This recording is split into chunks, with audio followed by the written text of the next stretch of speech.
for the afternoon. Um, Let me start by asking you, you both are builders in the space, and you're both really well-known content creators and influencers, and you've approached the challenge of bringing more women into the prediction market industry differently. Aggie, let me start with you. What has been your approach to bringing more women into the industry? Just checking. Okay, it's working. Thanks so much for the intro, and Ish for organizing the conference, and everybody, of course, here making the trip. I remember Chris and I did an event back in October during San Francisco Tech Week. You could count on one hand how many women were in the room. So I feel like we're already making progress and there are more women into the room. But my kind of approach has been just trying to do these IRL events. I think that's very important to the women, and also just understanding that you don't have to be a trader. You can be anybody in a space. You can literally be in legal, be an accountant, or a builder, or a founder. So I think that's just important to understand, because sometimes people think you can only be a prediction markets trader and there's nothing else in a space to do. Yeah, and your early kind of theory of mind for women coming in was the importance of subject matter and culture markets. What did your early advocacy in that area look like? Sorry, go again. Yep. Okay, I remember when we first met last year, you were focused on expanding the topics that prediction markets were on to more appeal to women. What did that look like, and how has that gone since last year? I think there's definitely been a lot more cultural markets and things that these big exchanges are thinking gonna bring women into the space. But still another day, it's like executing the trade, and if they're not educated about like what's a limit order, like how to actually make this financial trade, that's kind of like a pushback that I've seen.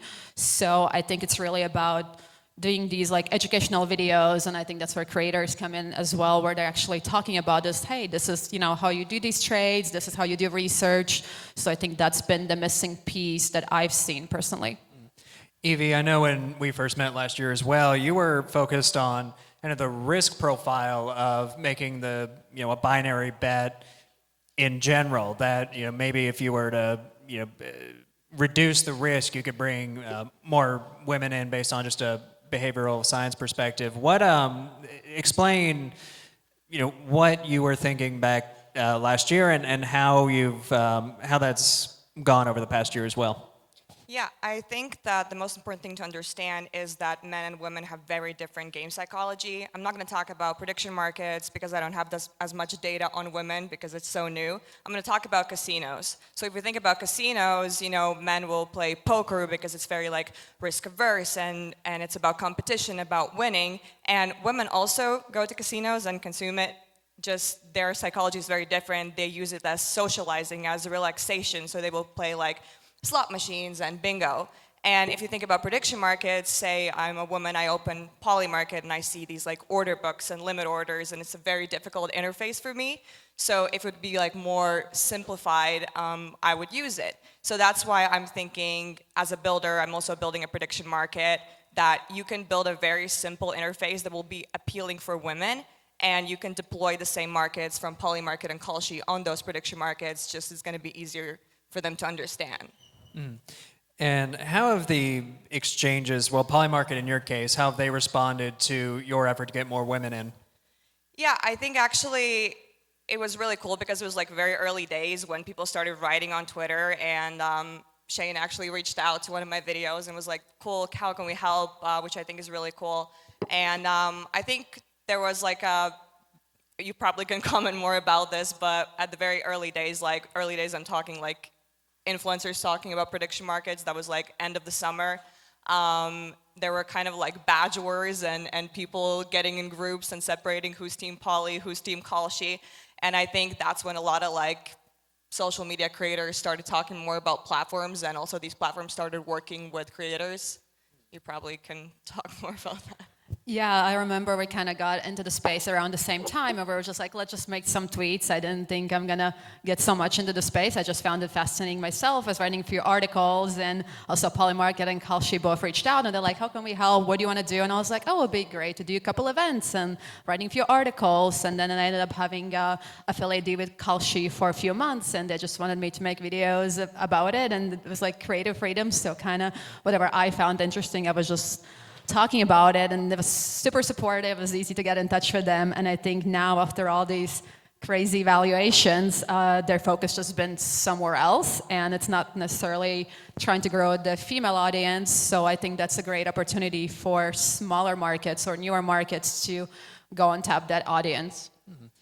One of the issues that you've both brought up is some of the reporting on the industry. I believe there was a slide, or at least I was forewarned. There is a slide.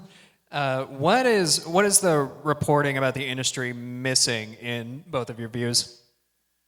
Well, I think that if we're looking at, say, Polymarket right now, I'm not going to say the precise number, but say there are like almost 1 million users. From those users, only like 300K would be traders. So all the other people are using it just to look at the odds. They're kind of using it as a news engine. So I feel like maybe news in some way are frightened. The media is frightened that why would I use the media if I can already predict the government shutdown way before there has been an article published about it, because it's been trading on Polymarket and dots have been spiking up like the past months. I also think that like the articles are bringing out topics like insider trading and, you know, promoting gambling to young audiences and other very like specific hit pieces about that. But I think what we should focus on is education, like educating women, educating new traders, educating new audiences about what prediction markets are, how to use it, and that should be something that media should also cover. Yeah, so there have been a lot of interviews by both of us, and it's kind of funny what they choose to kind of publish from everything that we've said. And there's some like that are kind of positive pieces, and then there's some where they're sort of making fun of it. And I think there's this like Kalshi meme that I made, and there's like a little Pomeranian on it and like matcha, and they're kind of saying, oh, you're just kind of like not being serious about it. I'm like, okay, have you read my Substack? Have you seen the educational videos I posted? So I think media just loves drama, obviously, so they're trying to nitpick on certain things, and they should just kind of look at what we've been trying to do overall, and yeah, not all of it, it's like gambling or bad. I think there's a lot of information that they have to like look in perspectives.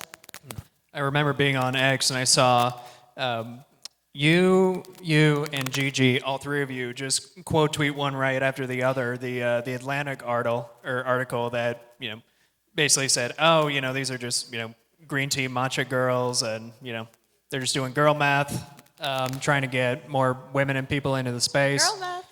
Girl math. I don't know, what, when you see these hit pieces, what are some of the more specific issues that you see in covering you both as content creators, not just as, you know, people who, even if you're not traders, you have some knowledge of how these markets work? Yeah, I think like what I've always tried to do on my Twitter and social media in general is always publish educational content. I never went after, oh my God, you can make so much money, this and that. Like, okay, I have had some couple of tweets, but mostly it's been educational because I was learning. Look, I don't have any trading background. I've never traded. This is my first trading experience ever. So I had to learn everything from scratch about limit orders, order books, everything. So I put my knowledge out on social media for other women to learn as well. And then whenever we would get, you know, these articles would come out, it was absolutely different from what we told them. It was always like, yeah, we're just posting pretty pictures to like promote this. But the thing is, or like that we're sponsored by these brands. But in reality, I think we've reached out to both Kalshi and Polymarket at our times, and way before we were like affiliated with them, it was just interesting. It's just a very interesting space. And for me, as someone who's a woman, not a trader, like never was trading, and for me to be interested in trading because of this, I think is a good sign to bring more women in. Yeah, I think I got like called out like, oh, you're just being paid to say this. And I'm like, well, I'm allowed to have an opinion without being paid for it. I was writing about prediction markets before I had a partnership with Kalshi. I've been writing about it after the partnership ended. It was only for 3 months, and it's just like an interesting space. So like, I mean, everything I kind of say is just like my opinion. Sometimes it's funny, sometimes it's serious. So sometimes people just, think it has to like be super, super serious and crazy research. And I'm like, okay, it has to be there too. But sometimes it's okay to make a meme or like a funny joke.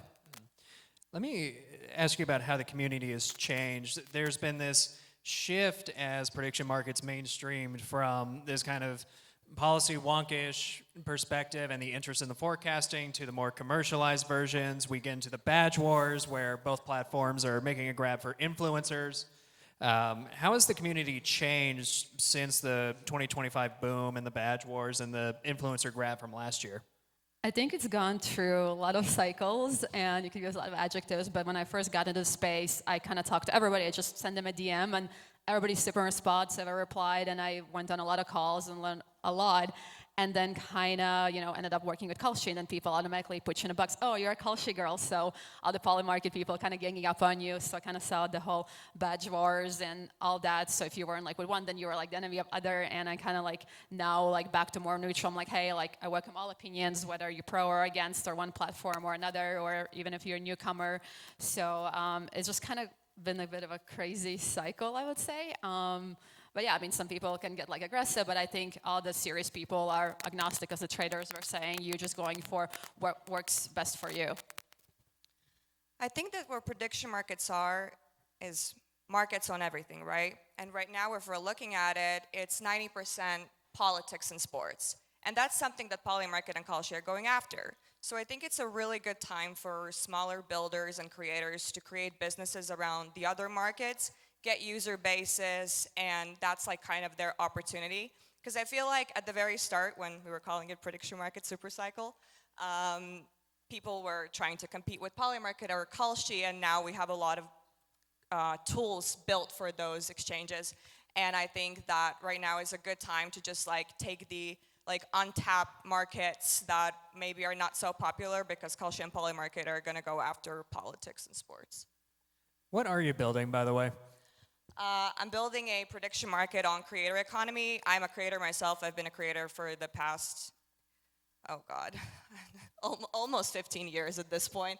I'm building a niche market, and it's basically you can trade everything creator, so subscriber milestones, viral video views, and any drama collaborations, as well as we have permissionless market making on live stream markets, so anything that is streaming. Currently, you can make a market on subscribers, stream durations, and views.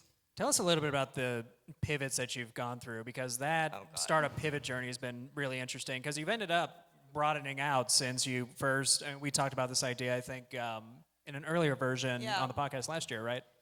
Yeah, well, it used to be just live streaming. I wanted to kind of build like real live stream shows that people can trade on. I really hope that that happens in the future, and we do see that a lot. This is like a simplified version of it, just a very niche market that people can trade just on creators and nothing else. But at the end of the day, creator community is extremely huge, and I think that, prediction markets are maybe going after the traders, the professional poker players, the people in the crypto space, and there's so many people that are in social media, and social media is actually a very payment native industry. Like people will buy stuff from influencers, people will subscribe to streamers, and so I think that's a really good industry to start and practice. Aggie, what are you working on? So I've been working on MUSE Markets. Where did it not show up? Here we go. So as Gina was mentioning at the beginning of the conference, prediction markets are like in the billions of dollars industry now. But what's bigger in tens of trillions is retail, and I mean like fashion and beauty. So after being in a space for a while, because people are like, oh, where are you going to build it? I'm like, hey, I'm just learning about a space before I build something. I really want to know what's working, what's not. And I just kind of know there's this untapped opportunity of like, what do women love to do? They love to shop. And they're also already been like the biggest decision makers in terms of purchasing power. So MUSE Markets is prediction powered commerce. So not your traditional market in a sense, but basically kind of helps companies to come up with what's the next product that should be, and instead of spending hundreds of thousands in research, now they can use the wisdom of the crowd and have the people to predict what's the next color or flavor or product, and basically use that consumer data And also it's a win-win end of the day for consumers, because instead of buying an event contract, they're buying an actual product that shows up to their door at the end of it. And the way it's win-win, so even if you're incorrect in your prediction, let's say the color you chose is blue, but actually it's going to be green, you can just still get the item. So it's not like you lose and go down between 1 and 0. So I think that's something really important, that for women, they don't want to lose money. I mean, nobody really does, but kind of creating something that's just helpful also for consumers. This is like gamified shopping, so it's just a lot more fun. What's the potential for MUSE Markets to scale and become some of the internal decision-making tools that, I mean, Robin Hanson did some early work on this, that businesses can use prediction markets for some of these more internal decisions, you know, even beyond sales, like, you know, strategic direction, things like this? Exactly, because I've been in a space and all the big brands, I was like, hey, you should be on prediction markets. They're like, hey, there's all these legal issues, the gray area, so they're kind of like holding off on waiting for this to play out. And it could be years, right? So this is a way that is not like a true prediction market, but this is more like almost like internal tool. They see, oh, what do people want us to produce? Because overproduction is a 50 billion, or not actually $1 trillion problem. So companies produce stuff that people don't buy. It's, you know, costly to warehouse it, discount it, to kind of like get rid of it. So this is kind of tool that they will be able to use. Ultimately, it's a data play for brands that they can make decisions what to produce. Yeah, these, I mean, they're both really interesting businesses with you know, potential to scale in different directions. And you know, I mean, the fact that you're builders often gets overlooked in the mainstream coverage of prediction markets. And there's one thing I want to come back to in the community changes. I know we were talking about this last night. Moving on from the kind of wonkish community vibe from, you know, late 24, early 25.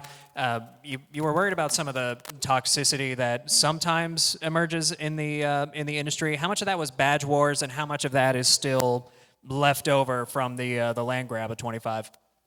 I think that the biggest misconception is that the only people can be part of the prediction markets are traders. This is a community that's far bigger than that. Many people use it just as a news engine. So you can be a creator, you can be a journalist, you can be someone who just researches it. And also, like, there are people like Domer who probably, you know, trades full-time every single day. And there are people who will just see a specific market, and maybe that one market is your edge. You can trade it. It's okay. Like, no one's gonna, and I feel like sometimes when you want to talk about something, then you might get dragged down because you're not a professional trader. But that, again, as I said before, is very important to educate people, and, you know, we're learning and everybody's learning with us. Yeah, I think too, just piggyback off that, a lot of I'm like, oh my gosh, I don't want to put like crazy amount of this, because they kind of like view it as a stock market right off the bat. I'm like, hey, you can literally start with $10. You can buy one share. You don't have to go crazy, and it doesn't have to be like a huge P&L. Just, you know, play around with it, see what you're good at. I think it's important to realize, like, hey, it's like, okay, if you only want to like put $100 in and trade it, it doesn't have to become like a full-time thing.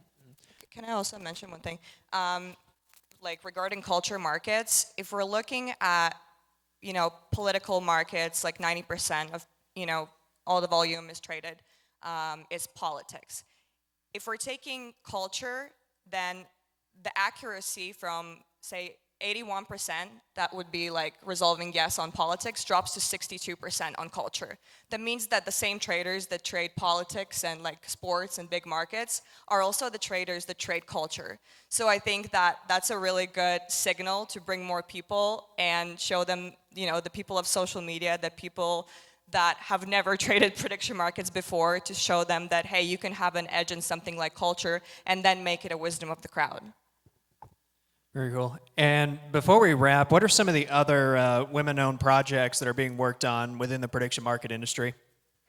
Yeah, I mean, I get a lot of women reaching out, and I'm always happy to help. I mean, I know there's been like a prop trading tool specifically for prediction markets currently in beta, so it'll be launched soon, and I'll be posting all these things on my profile. And I know there's like some sports things, some AI things, research things, and I think all that's great. But another thing as well, like, I don't know how many people here think that women are important, and how many actually you've brought like women yourself into the space, but like that's another thing. You don't have to be a trader, you don't have to be a founder.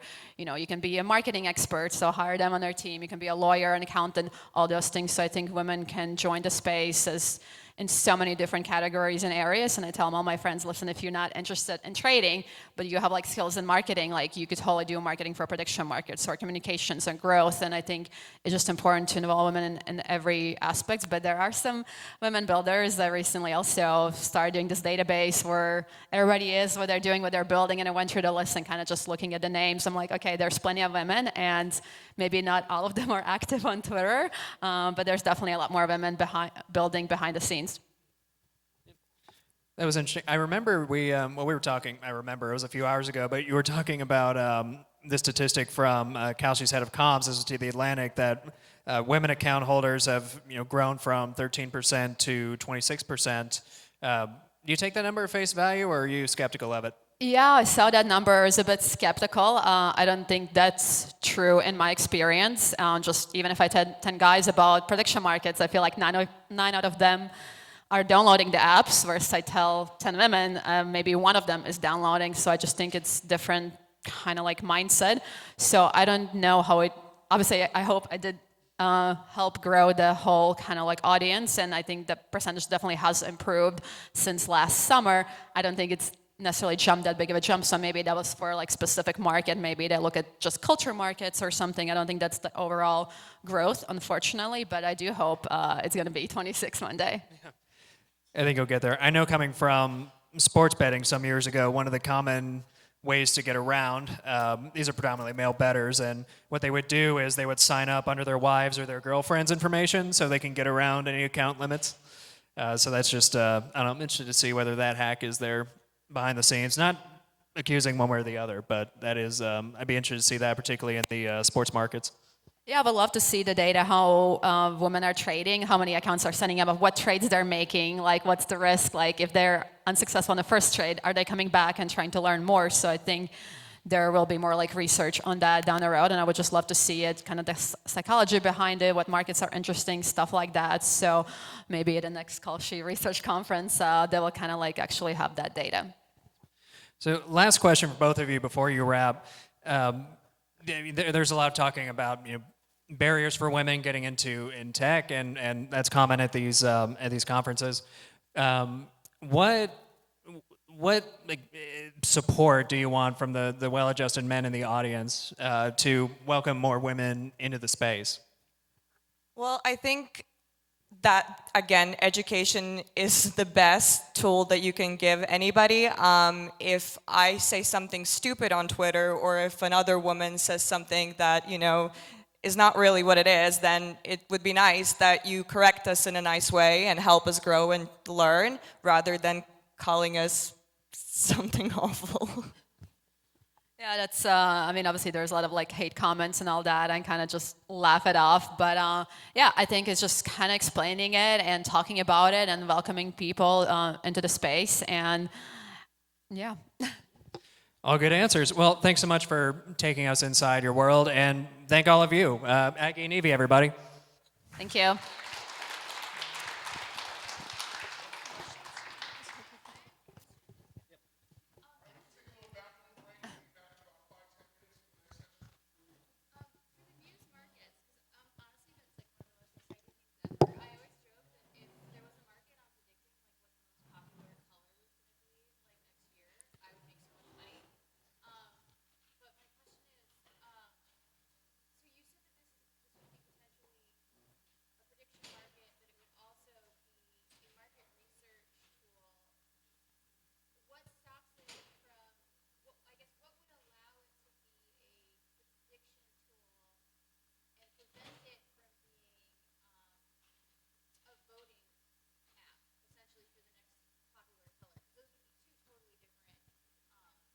Yeah, so it's kind of like combining both in a way. So it's not like a true prediction market, but you are kind of voting, but you're voting, kind of putting your money where your mouth is. So you're actually voting, there's going to be obviously the free version too, but you're actually buying the product where your vote. So that's a real signal. If, 50 people wanted one color and only 5 people wanted another color, that's a real signal. Versus in voting, people can just go on Instagram and kind of click whatever. There's no real actually kind of like insight behind it. So I've talked about your brands, they're on board, they're looking for a tool where they actually get to interact with people and kind of see, wow, this is the real sentiment here, this is what people want, and especially if they're thinking maybe about new products or a color, or maybe they already know what's the next color, they're just looking what's the second most popular color.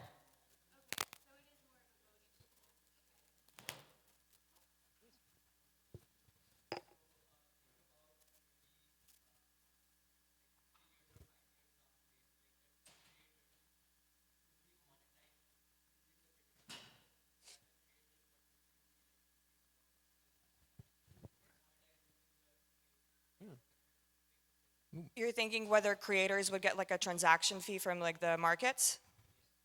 Yeah, I actually thought about that, and I know that there are a couple of companies that are doing something like that. There's Zora, that are kind of like creator tokens. Then there's another company that's doing something similar. I wouldn't do it, at least right now, because I feel like that is in a way insider trading. If I am a creator and there is a market, whether I will collaborate with another influencer, and then this market is created, and then I can get a percentage out of this market, then why wouldn't I just collaborate with this person and get free money, right? But yeah, maybe in the future we could work with YouTube and make these markets on specific creators. Say if there is a milestone, you can't really manipulate getting millions of views or millions of subscribers. If that was so easily manipulated, then everybody would have millions of subscribers. So I think that's maybe something that we would look forward to in the future, just partnering with these platforms where you can watch your favorite creator and also trade on its success.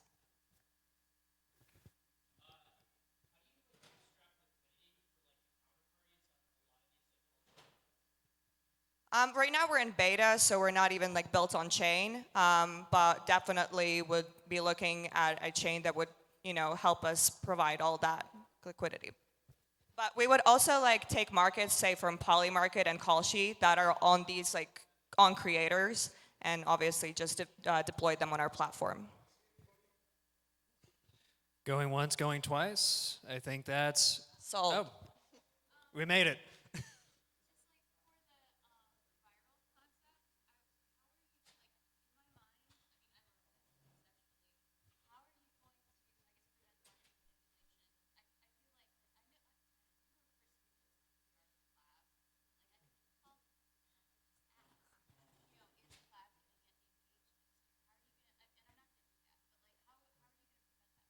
I mean, that's basically what's happening with every single culture market. Right now, even on Polymarket, there is a market on whether collab is going to get pregnant or engaged. These view markets are backed by YouTube and Kick Analytics. So everything that is, based on YouTube, that's the data we can get. But for these random markets, I mean, we have the same situation as Polymarket and Kalshi. Yeah, you can probably get their PR team to get engaged, but that also is a bad look for the influencer.